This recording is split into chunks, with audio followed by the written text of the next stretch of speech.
باللسان ولا بالقلم ونشهد أن لا إله إلا الله وحده لا شريك له وأشهد أن محمدا عبده ورسوله أما بعد وقال الله تعالى في كلام المجيد والفرقان الحميد أعوذ بالله من الشيطان الرجيم بسم الله الرحمن الرحيم يا أيها الذين آمنوا كتب عليكم الصيام كما كتب على الذين من قبلكم لعلكم تتقون وقال رسول الله صلى الله عليه وسلم إذا جاء رمضان فتحت أبواب السماء कौनाइन का मुख्तार खुदा तुमको बनाया कौनाइन का मुख्तार खुदा तुमको बनाया उम्मत की निगाहबान खुदा तुमको बनाया उम्मत की निगाहबान खुदा तुमको बनाया तू मर्द मुसलमान हो तू मर्द मुसलमान तू मर्द मुसलमान हो तू मर्द मुसलमान एक हाथ में तलवार हो एक हाथ में कुरान एक हाथ में तलवार हो एक हाथ में कुरान अल्हम्दुलिल्लाह समस्त प्रशंसा सृष्टिर महान स्रष्टा दयामय रब्बुल आलमीনের दरबारे যিনি আপনাকে আমাকে ফিতনা ফাসাদের জমানায় বিভিন্ন ঝামেলা থেকে মুক্ত করে 10 মায়ের 10 সন্তানকে আপন করে একই জায়গায় জুড়ে মিলে বসার মতো তৌফিক দান করেছেন এই জন্য ওই মহান দয়াময় রব্বুল আলমিনের দরবারে মুসলমান হিসেবে কালিমার আওয়াজকে উঁচু করে উচ্চ কণ্ঠে শুকরিয়া জ্ঞাপন করি আলহামদুলিল্লাহ আলহামদুলিল্লাহ আরও শুকরিয়াতার বিষয় হলো আল্লাহ তাআলা আমাদেরকে সামনে এমন একটা মাস উপহার দিতেছেন যেই মাসের ইবাদত করলে আল্লাহ তাআলা নিজ হাতে ওই ইবাদতের বিনিময় দিবেন সুবহানাল্লাহ আল্লাহ তাআলা কোরআনে কারিমের মধ্যে ঘোষণা করেন এ বান্দা ইয়া আইয়ুহাল্লাযীনা আমানু এ ঈমানদারগণ ঈমানদার বান্দারা ভালো করে শুনো ইয়া আইয়ুহাল্লাযীনা আমানু কুতিবা আলাইকুমুস সিয়াম আমি তোমাদের উপরে যেভাবে নামাজকে ফরজ করেছি যেভাবে আমি তোমাদের উপরে হজও ফরজ করে দিয়েছি তেমনিভাবে আমি তোমাদের উপরে রোজাও ফরজ করেছি ইয়া আইয়ুহাল্লাযীনা আমানু কুতিবা আলাইকুমুস সিয়াম তোমাদের উপরে আমার একটি ইবাদত যার নাম হলো রোজা রোজা বান্দা আমি তোমার উপরে ফরজ করে দিয়েছি শুধু তোমাদের উপরে আমি ফরজ করি নাই তোমাদের পূর্ববর্তীর উপরে যারা ছিল হযরত আদম থেকে নিয়ে আমাদের নবী মুহাম্মদ সাল্লাল্লাহু আলাইহি ওয়াসাল্লাম পর্যন্ত সকল নবীদের উপরে আমি আমার রোজা ফরজ করে দিয়েছি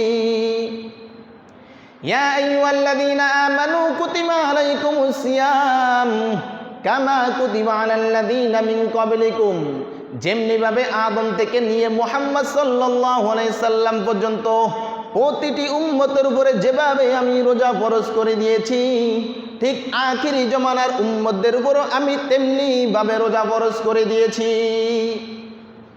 তার কারণ কি রোজা ফরজ করলাম কেন তার কারণ আল্লাহ তাআলা নিজে নিজে ঘোষণা করে দেন, লাআল্লাকুম তাত্তাকুন,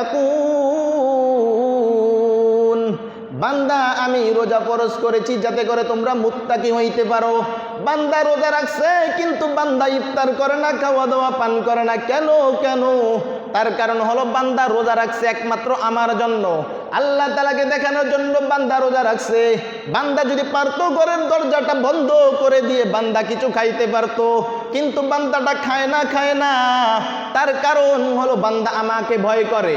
আমি যে বলেছি লাআল্লাকুম তাত্তাকুন, যাতে করে তোমরা মুত্তাকি হইতে পারো। এই যে বান্দা খায় না, ঘরের দরজা বন্ধ করে বান্দা পান করতে পারতো কিন্তু পান করে না। বান্দা গোপনে গিয়ে খাবার পান করতে পারতো কিন্তু বান্দা গোপনে গিয়ে খাবার খায় না। এর দ্বারা তো এটাই বোঝা যায় যে বান্দা লাআল্লাকুম তাত্তাকুন, বান্দা আল্লাহ তাআলাকে ভয় করে। আল্লাহ তাআলা আর বলেন, বান্দা আমি আল্লাহ তাআলাকে ভয় করার জন্য রোজাকে ফরজ করে দিয়েছি। আমি প্রতিটি উম্মতের উপর রোজাকে ফরজ করে দিয়েছি, তবে হঠাৎ করে আমি তোমাদের উপর রোজা ফরজ করে দেই নাই। রোজাকে ফরজ করেছি আমি কয়েকভাবে। শুরুতে আমি রোজাকে নফল রেখেছি। আল্লাহ রাসূল সাল্লাল্লাহু আলাইহি সাল্লাম আইয়ামে বীজ, প্রতি মাসে 13, 14, 15 এই প্রতি মাসের 3 দিন আল্লাহ রাসূল রোজা রাখতেন। কেন মুসলমান ভালো করে শুনো, একমাত্র রমজানের রোজাগুলো যাতে করে অভ্যস্ত হইতে পারে, পালন করতে যাতে করে কষ্ট যেন না হয়, এজন্য আল্লাহ রাসূল শুরুতে আইয়ামে বীজের 3 দিন রোজা রাখতেন। 13, 14, 15 প্রতি মাসের 13, 14, 15 তারিখে আল্লাহ রাসূল সাল্লাল্লাহু আলাইহি সাল্লাম রোজা রাখতেন। এমনকি উম্মতদেরকেও রোজা রাখার নির্দেশ দিতেন। 2 নাম্বার হলো ইয়াউমে আশুরা, আশুরার দিনে মুহররমের 10 তারিখে আল্লাহ রাসূল রোজা রাখতেন। কেন? যাতে করে রমজানের রোজাগুলো ভালোভাবে যেন আদায় করতে পারি। 3 নাম্বার হলো মুহররমের রোজা, আশুরার রোজা রাখতেন। তারপর হলো শবে বরাতের রোজা, শবে বরাতের রোজা আল্লাহ রাসূল রাখতেন। তাহলে আইয়ামে বীজের রোজা রেখে আল্লাহ রাসূল অভ্যস্ত হয়েছেন, আশুরার রোজা রেখে আল্লাহ রাসূল অভ্যস্ত হয়েছেন। যখন শবে বরাতের রোজা রেখে আল্লাহ রাসূল অভ্যস্ত হয়ে গেছেন, এবার আল্লাহ তাআলা কোরআনে কারীমের জানায় দেয়, হে মুমিন বান্দারা ভালো করে শুনো, ইয়া আইয়ুহাল্লাযীনা আমানু, হে ঈমানদার বান্দারা, আমি তো বেঈমান করে ডাক দেই নাই, আমি ইয়া আইয়ুহান নাস বলে ডাক দেই নাই, আমি কেবলমাত্র ইয়া আইয়ুহাল্লাযীনা আমানু, আমার ঈমানদার বান্দা করে ডাক দিছি, যারা আমার উপরে ঈমান আনছে, যারা রসুলের উপরে ঈমান আনছে, যারা আখিরাতের উপরে ঈমান আনছে, ভালো মন্দ তাকদীরের উপরে যারা ঈমান আনছে, ওই সমস্ত ঈমানদার বান্দাদেরকে আমি ডাক দিছি, ইয়া আইয়ুহাল্লাযীনা আমানু, হে ঈমানদার বান্দারা ভালো করে শুনো, ভালো করে শুনো, তোমাদের উপর আমি রোজাকে ফরজ করে দিয়েছি, যেমনি ভাবে তোমাদের পূর্ববর্তীর উপর আমি রোজাকে ফরজ করেছি। কেন?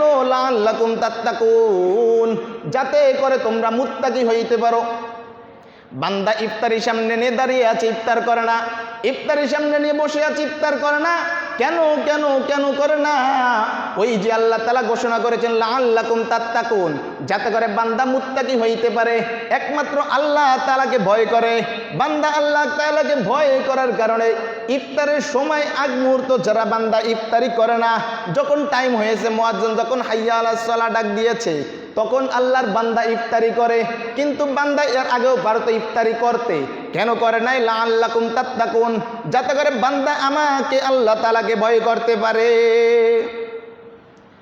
আল্লাহ তাআলা রোজাকে আরো ভালোভাবে ফরজ করে দিয়েছেন। আগের পূর্ববর্তীর উপরে রোজা কেমন ছিল একটু তাকাইলেই বোঝা যায়। আগের যুগের মুহাম্মাদের উম্মতের উপরে রোজা ছিল এরকম ভাবে, যখন তারা ঘুমাইতো, ঘুমের পরে তারা আর কোনো খাওয়া দাওয়া করতে পারবে না। মাগরিবের নামাজ হয়ে গেছে, মাগরিবের নামাজের পরে কিছু খেয়ে দিয়ে ঘুমিয়ে গেছে, ঘুমানোর পরে ওই ব্যক্তি আর ইফতারি করতে পারবে না, কোনো কিছু খাওয়া দাওয়া করতে পারবে না।